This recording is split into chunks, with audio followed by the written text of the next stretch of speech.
From Keene in the Shire, the Liberty Media capital of the world, this is Daryl W. Perry, host of FPP Radio News for Friday, September 16th, 2016. Silver is trading at $18.88 per ounce. Gold is valued at $1,312 per ounce. And according to BitcoinAverage.com, the average price of Bitcoin is $611.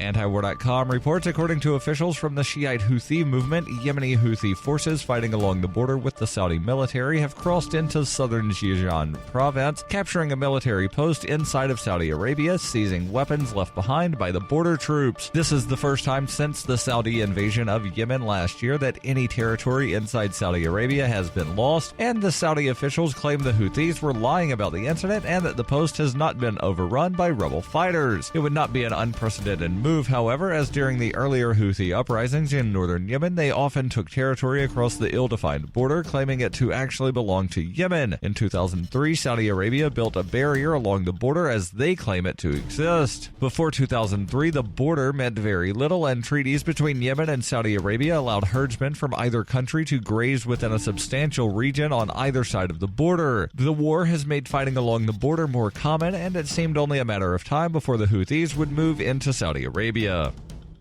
For nearly 40 years, Roberts & Roberts Brokerage has been a trusted source for buying and selling precious metals like gold and silver. They also take Bitcoin for precious metal purchases and have permanently removed the minimum purchase amount for all orders paid in the digital currency. Call Roberts & Roberts today for knowledgeable advice on buying and selling precious metals and a forward-thinking approach to new technologies. 800-874-9760 or visit online at rrbi.co.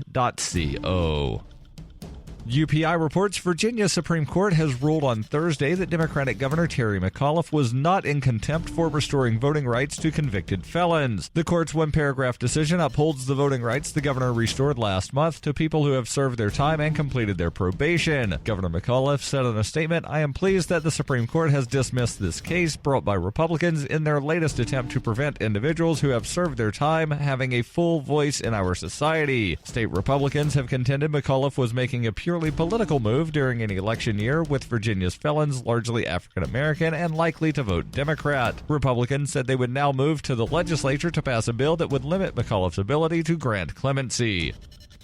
Bitcoin Not Bombs is a launching pad for nonprofits and social entrepreneurs into the financial freedom of the Bitcoin economy. Bitcoin Not Bombs offers premium publicity campaigns designed to facilitate an organization's adoption of Bitcoin as a payment system and to fully capitalize on that decision in their fundraising efforts. Bitcoin Not Bombs is fully committed to being the hub of the nonprofit sector of the Bitcoin economy, maximizing the potential cross-promotion of all our clients and commercial partners. To learn more, visit bitcoinnotbombs.com.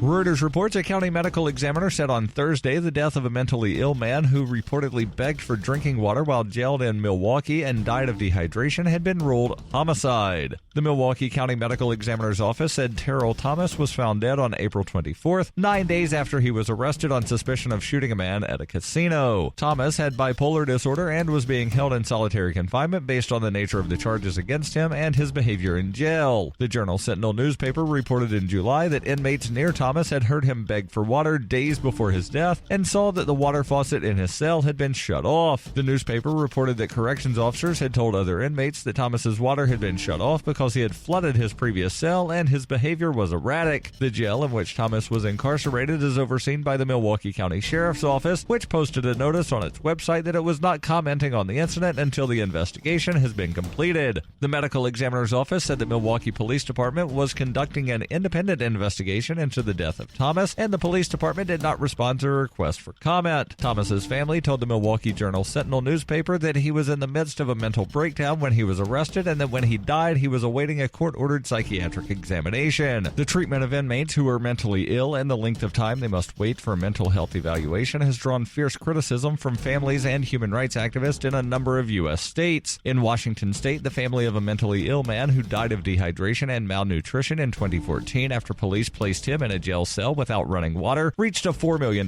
settlement agreement with authorities last December. This has been FPP Radio News, online at fppradio.com.